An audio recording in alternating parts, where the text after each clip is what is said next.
Ивелин Михайлов разтърси политическата сцена. Лидерът на Величие обяви, че още в сряда очаква да му свалят имунитета. Много е вероятно тази седмица, още в сряда да ми се гласува имунитета. И заяви, че няма да се крие. Да го гласуват. Ако трябва, влизам и аз в ареста.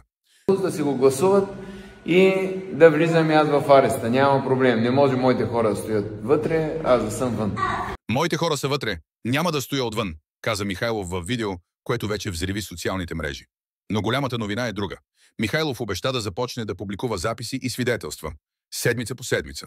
От тук нататък ние ще започнем седмица по седмица да изкарваме записите, свидетелствата на хора, които доказват цялото престъпление, което тези хора са направили.